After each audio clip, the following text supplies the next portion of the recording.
Before we begin, take a breath and allow a single question to settle into your awareness. What if everything you were taught about where you come from is only the surface of a far deeper truth? What if human history as we know it is not a simple tale of gradual evolution, but the visible aftermath of an ancient cosmic intervention, one that reshaped not only our biology, but our consciousness itself? This is not a story meant to comfort. It is a story meant to awaken. Modern science presents us with a clean, orderly narrative. Bones in the ground, genes in our cells, a slow march from primitive ape to thinking human. Yet alongside this official version exists another lineage of memory, etched into stone tablets, whispered through sacred texts, and preserved in myths dismissed as fantasy. When viewed together, these fragments form a pattern too coherent, too persistent to ignore. They speak of beings who did not rise from Earth, but descended to it. Beings who did not merely observe humanity's birth, but engineered it. 500,000 years ago, Earth was already alive with intelligent primates.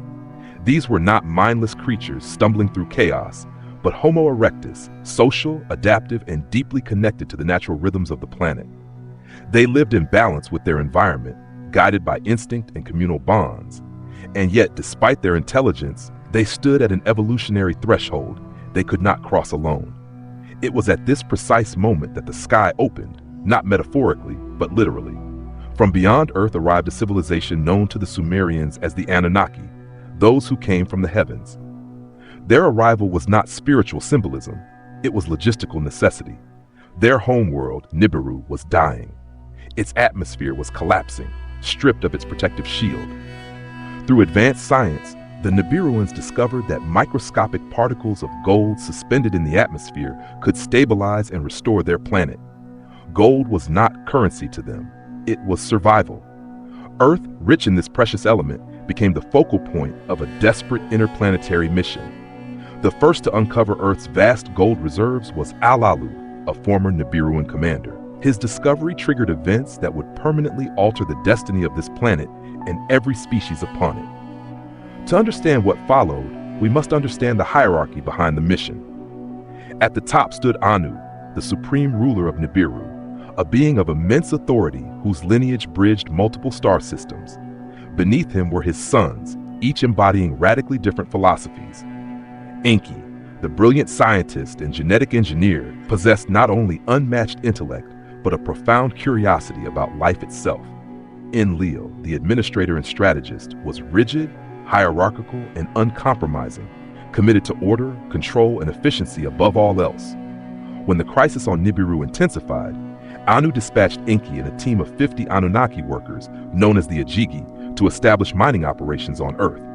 They landed near what we now call Mesopotamia, extracting gold first from seawater. This was not a temporary outpost. Enki founded Eridu, Station 1, the first true city on Earth. From this seed, an entire planetary infrastructure began to unfold. What followed was nothing short of a planetary transformation. Advanced knowledge flowed into Earth like a tidal wave. Cities rose where wilderness once stood. Spaceports, metallurgical centers, and medical hubs appeared almost overnight. Under Enlil's administration, Mesopotamia became the command center of a global operation, while Enki was drawn elsewhere, toward Africa, where the richest gold deposits lay hidden deep beneath the earth. But those depths were not unclaimed. Long before the Anunnaki arrived, Earth had already been shaped by cosmic catastrophe.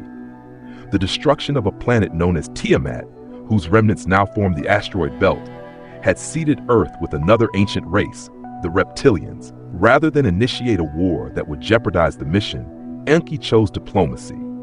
Through alliance and marriage to the reptilian queen, access to the gold was secured. From this union was born Marduk, a being whose hybrid lineage would later become one of the most destabilizing forces in human history. For nearly 200,000 years, the Anunnaki presence on Earth was relatively stable. They cultivated the land, introduced fruit-bearing trees from Nibiru, and created what later traditions would mythologize as the Garden of Eden. Gold flowed steadily to the heavens. Nibiru was saved, but salvation came at a cost. By around 250,000 BC, the Ajiji, the Anunnaki workers tasked with the harshest mining labor, reached their breaking point. Exhausted, resentful, and pushed beyond endurance, They rebelled.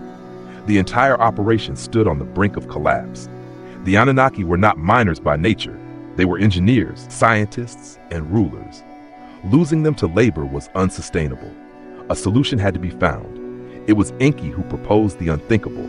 Rather than sacrifice their own, he suggested creating a new species, one capable of performing the labor, but also designed to evolve. With reluctant approval from the Nibiruan Council, Enki and the chief medical officer Ninhursag initiated one of the most consequential experiments in cosmic history. This was not merely the creation of workers. It was the deliberate acceleration of evolution itself.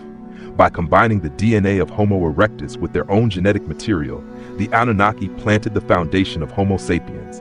The first embryos were carried not by humans, but by Anunnaki females, a detail that reveals something crucial. This was not a detached act of domination. It was intimate. It was embodied. It was irreversible. The first beings born from this fusion were called the Lulu, primitive workers. They were smarter, more adaptable, and more self-aware than any hominin before them, yet still incomplete. Over generations, Enki and Ninhursag refined the design, nurturing not only physical intelligence, but emotional and cognitive depth. Ninhursag, in particular, developed a maternal bond with the Lulu, advocating for their humane treatment and long-term development. And yet, even in their compassion, a line had been crossed. Humanity was no longer purely earthborn, nor fully autonomous. From that moment forward, our species carried within it a dual inheritance, terrestrial instinct and extraterrestrial intelligence. A spark that would one day awaken, but not without struggle, conflict, and forgetting. And this is only the beginning. What followed the first successful creation of the Lulu was not celebration, but tension. The Anunnaki had crossed a boundary that could never be uncrossed. They had not only altered a species, they had altered the trajectory of consciousness on an entire planet. Some among them felt awe at what had been achieved. Others felt fear, and a few felt something far more dangerous: ambition. The Lulu were effective. They learned quickly, adapted to harsh environments, and performed the labor that the Anunnaki had once been forced to endure themselves. Gold extraction resumed at an unprecedented pace, particularly in the deep mines of Africa. On the surface, the mission was saved, but beneath that success, unresolved fractures were growing within the Anunnaki hierarchy. Enlil never trusted the project. To him, the Lulu were tools, nothing more. Their intelligence, their growing emotional depth, and their ability to reason were not gifts, but liabilities. Enki, on the other hand, saw something else entirely. He saw potential not just for labor, but for evolution. He understood that once intelligence crosses a certain threshold, it cannot remain obedient forever. Consciousness, once ignited, seeks itself. This philosophical divide would shape everything that followed. As generations passed, the Lulu began to change in unexpected ways. Their cognitive abilities expanded faster than projected. They developed rudimentary language, symbolic thinking, and social structures far more complex than those of Homo erectus. Yet one problem remained unsolved. The Lulu could not reproduce efficiently on their own. The burden of gestation still fell on Anunnaki females, and over time, resentment grew. It was Ninhursag who once again proposed a solution that would redefine humanity. Through further genetic modification, she and Enki introduced sexual dimorphism and autonomous reproduction into the Lulu genome. For the first time, males and females of the new species could create life without Anunnaki intervention. This moment, later mythologized as the creation of Eve from Adam's rib, marked the birth of true Homo sapiens. Humanity had become self-sustaining, but freedom came with a price.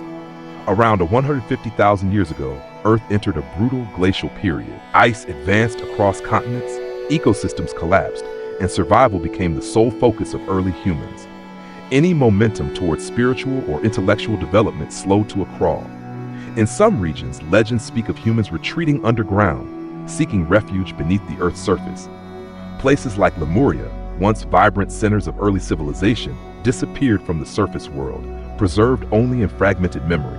For tens of thousands of years, humanity endured. Then, slowly, the ice receded.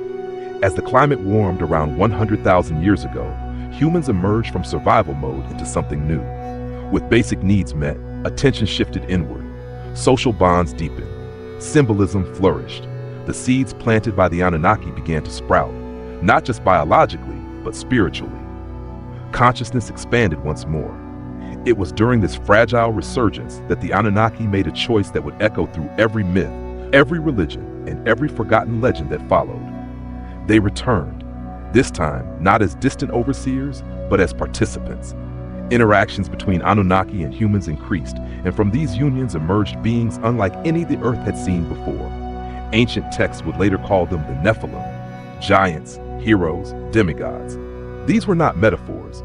They were hybrids, carrying the genetic stature, longevity, and cognitive power of the Anunnaki, fused with the adaptability and emotional depth of humanity. Towering in height and formidable in presence, the Nephilim stood apart. They were revered, feared, and often worshipped. To early humans, they appeared divine. To the Anunnaki, they represented both promise and danger. Some saw them as the next evolutionary step, a bridge between worlds. Others saw them as a contamination of their lineage. The Nephilim became leaders, warriors, and kings. Their stories survived as legends of gods walking among men. Figures like Gilgamesh, Hercules, and countless other mythic heroes may be distant reflections of these hybrid beings. But their existence destabilized the already fragile balance of power. Conflict was inevitable. As factions formed among the Anunnaki, the ethical questions they had long avoided could no longer be ignored. Did they have the right to shape another species? To rule over it? To breed with it? The consequences of those choices were no longer theoretical.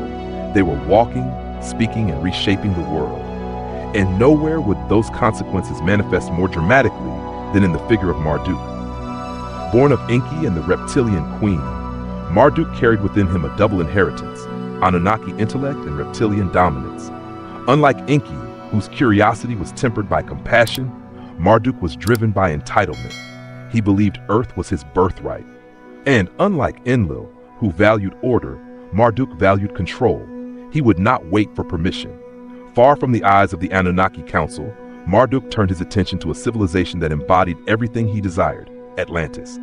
Advanced, powerful, and technologically sophisticated, Atlantis was the perfect stage for his ambition.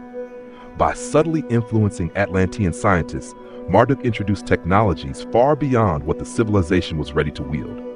Central to this was a massive crystal, an energy amplifier capable of manipulating planetary forces. Under Marduk's guidance, Atlantis rose to unimaginable heights. Aircraft, advanced vessels, and energy systems transformed the civilization into a global superpower. But power without wisdom is a blade without a hilt. Division spread. Pride replaced balance. And when Marduk demonstrated the crystal's ability to redirect celestial bodies, comets themselves, the fate of Atlantis was sealed. What followed was not merely a collapse, but a cataclysm. The destruction of Atlantis triggered a chain reaction of planetary disasters. Entire landmasses vanished beneath the sea. Civilizations were erased almost overnight. The global flood, remembered across cultures, from Sumer to the Bible, was not myth, but memory. Foreseeing the devastation, the Anunnaki withdrew from Earth, all but one. Enki, defying the council, warned a human named Ziusudra, later remembered as Noah, of the coming deluge. Instructions were given. A vessel was built, life was preserved, and when the waters receded, humanity began again.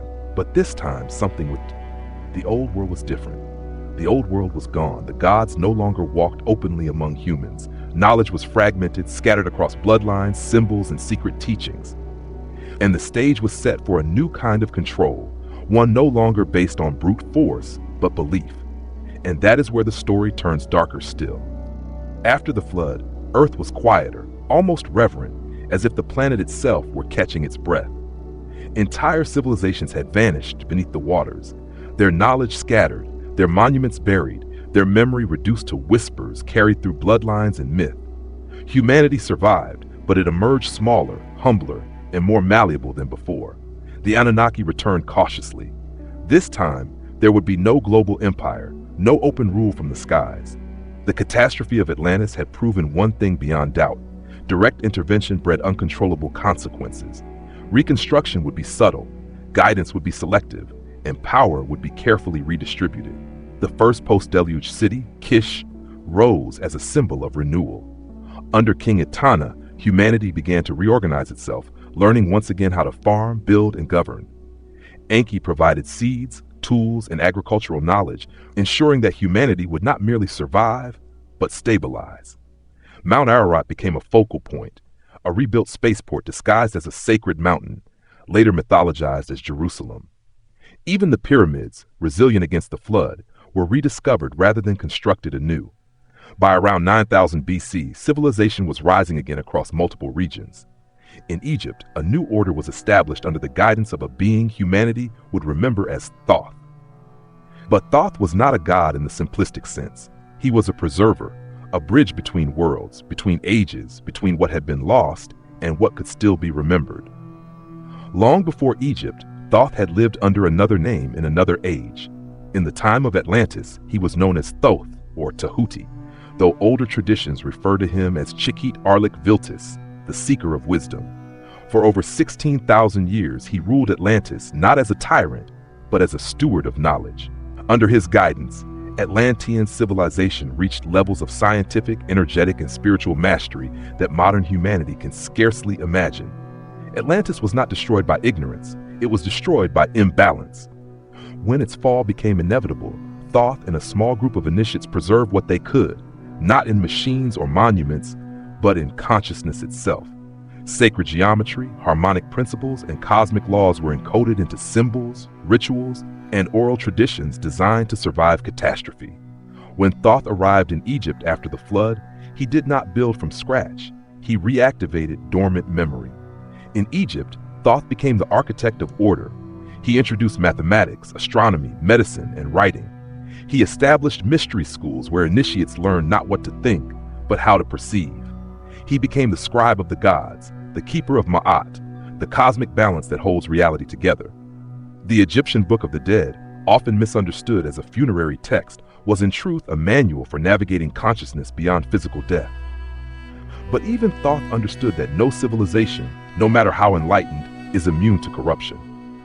As centuries passed, Thoth withdrew, allowing Egypt to govern itself through divine kingship. His legacy continued through Osiris, Isis, and Horus, symbols of death, rebirth, and awakened sovereignty. For a time, humanity lived in relative balance. Then Marduk returned. Banished after Atlantis, Marduk did not abandon his ambition. He adapted it. While Enki nurtured humanity's potential, Marduk sought to dominate it. He understood something crucial. Controlling bodies is temporary, but controlling belief systems lasts generations. Around 3400 BC, Marduk re-emerged in Babylon, presenting himself not as one god among many, but as the god. He rewrote spiritual hierarchy, placing himself above all others. Where ancient cultures had honored balance between masculine and feminine forces, Marduk imposed a rigid, patriarchal structure. The mother goddess, once revered as the source of life and wisdom, was pushed into the shadows. Temples transformed. They were no longer centers of initiation and healing, but institutions of authority and obedience. Laws replaced wisdom. Fear replaced reverence. Women, once priestesses, healers, and keepers of sacred knowledge, were marginalized, then persecuted. What had once been intuitive spirituality was reframed as heresy. This was not accidental, it was strategic. Under Marduk's influence, the first organized religious institutions emerged, designed not to liberate consciousness, but to regulate it. Spiritual power was centralized. Access to knowledge was restricted. The divine became distant, judgmental, and external. Humanity was taught to kneel rather than remember. The Tower of Babel was not merely a structure of stone. It was an attempt to reclaim lost technology and power, a launch platform designed to rival the Anunnaki themselves. Marduk oversaw its construction personally, intending to establish Babylon as the new axis of the world. When Enlil learned of the project, he intervened. The risk was too great. Once again, humanity was reaching for tools it could not wield responsibly. The response was decisive. Languages were fragmented, communication shattered, and the momentum of technological unification was broken. This intervention slowed humanity's ascent, but it also deepened its fragmentation. From this point forward, control no longer required direct rule. It was embedded in culture, religion, and identity. Humanity forgot its origins, forgot its potential, and forgot that consciousness itself is governed by laws as precise as physics. Yet the knowledge was never completely lost. It survived in symbols, the pine cone, the sacred bag, the staff entwined with serpents. It survived in myths spanning continents, from Sumer to Mesoamerica, from Egypt to India. It survived in the Hermetic teachings that would later resurface in Greece under the name Hermes Trismegistus, Thoth reborn in another guise. The Corpus Hermeticum carried a simple but dangerous truth: reality responds to consciousness. To know this is to hold power. To misuse it is to enslave. And that is where the story intersects with us. Because the structures built in Marduk's era never fully collapsed. They evolved. They became more subtle, more psychological, more internal. Fear, division, and authority were no longer enforced from the skies, but programmed into the mind. And the question is no longer whether this happened. The question is whether we are still living inside it. By the time organized civilization began to resemble what we recognize today, the most effective form of control was no longer physical dominance. It was internal. Humanity did not need chains if it could be convinced it was small, flawed, and fundamentally separate from the forces that shape reality. And so the true legacy of the ancient interventions did not reside in ruins or artifacts, but in belief systems quietly inherited across generations. The shift was subtle at first. Spiritual authority moved outward, away from direct experience and into institutions. Where once the divine had been encountered through inner states, nature, and initiation, it was now mediated by hierarchies, intermediaries, and doctrine. The message was clear, even if never spoken directly. Truth does not arise from within you, it is granted to you from above. This inversion changed everything. Human consciousness, once encouraged to expand, was redirected toward obedience. Fear became a tool of governance.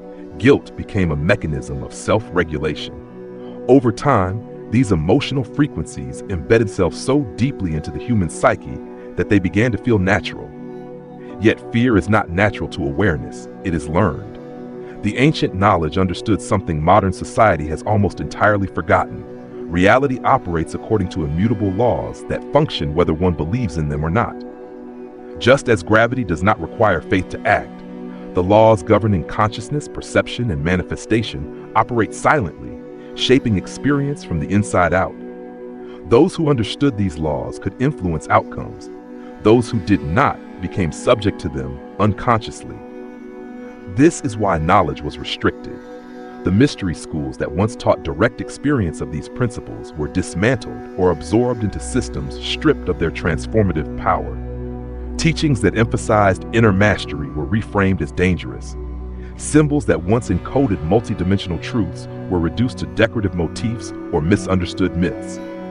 Humanity was not forbidden from remembering, it was distracted from doing so. Yet throughout history, certain individuals and lineages continue to safeguard fragments of this understanding. Hermeticism, alchemy, Gnostic traditions, and esoteric philosophies all carried echoes of the same message. The universe is mental in nature, and consciousness is the interface through which reality is shaped. These teachings did not promise salvation through submission, but liberation through understanding. This distinction made them threatening. Power structures rely on predictability. A population that understands how belief, attention, and emotion sculpt experience becomes impossible to govern through fear alone. This is why periods of intellectual and spiritual awakening are often followed by suppression. Knowledge spreads, authority reacts, the cycle repeats. What makes the present moment unique is not the existence of these dynamics, but their visibility. For the first time in recorded history, humanity stands at the intersection of ancient memory and modern capability. Information moves faster than suppression can contain it. Patterns once hidden are now observable, and many are beginning to sense that the anxiety, division, and instability of the modern world are not random. They are symptoms of a system approaching collapse. From the perspective of the etheric compass, this is not a crisis, it is a threshold. Every system built on distortion eventually reveals its fractures. Every narrative rooted in fear eventually loses coherence. And when that happens, consciousness begins to search for something more fundamental than belief, truth grounded in direct experience. This is where the concept of the master key emerges, not as a metaphor, but as a functional principle. The master key is the understanding that your inner state is not a reaction to reality, but a generator of it. Attention, intention, and emotional coherence are not abstract ideas. They are forces. When aligned, they collapse probability into experience. This knowledge was once used to dominate. That is undeniable, but it was never meant for that purpose. Tools are neutral. It is the consciousness wielding them that determines outcome. The same principles used to enslave can be used to liberate. History shows us how humanity lost its power, not through conquest alone, but through forgetting. The future depends on whether that forgetting continues. And this brings us to the present era. We live in a time where the old structures no longer function, yet the new ones have not fully emerged. Identity is dissolving. Authority is questioned. Meaning is sought not in tradition, but in resonance. This discomfort is not failure, it is initiation. The awakening underway is not dramatic. It does not arrive with thunder or revelation. It arrives as quiet recognition, a sense that something about reality has always been accessible, but deliberately obscured.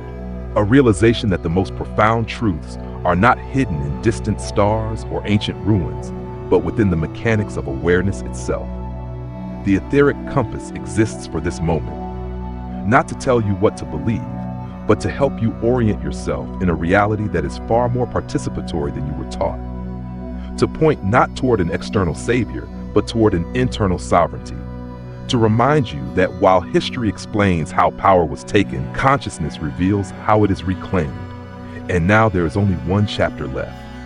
If there is one truth that threads itself through every era of this story, it is this.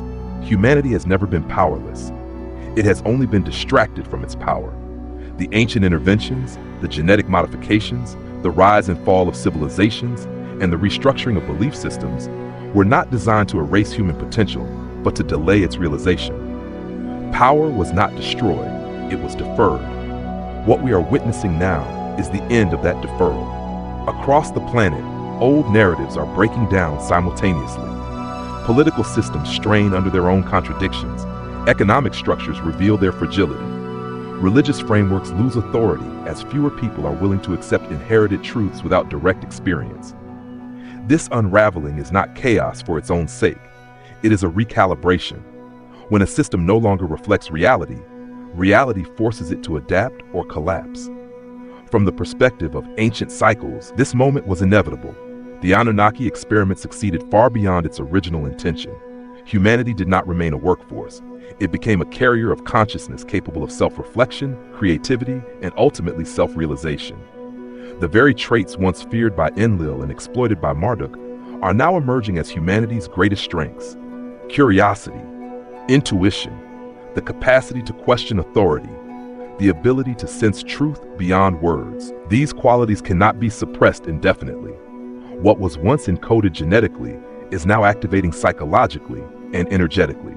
People across cultures report the same experiences: a sense of acceleration, heightened sensitivity, emotional intensity, and a growing discomfort with systems based on fear and division.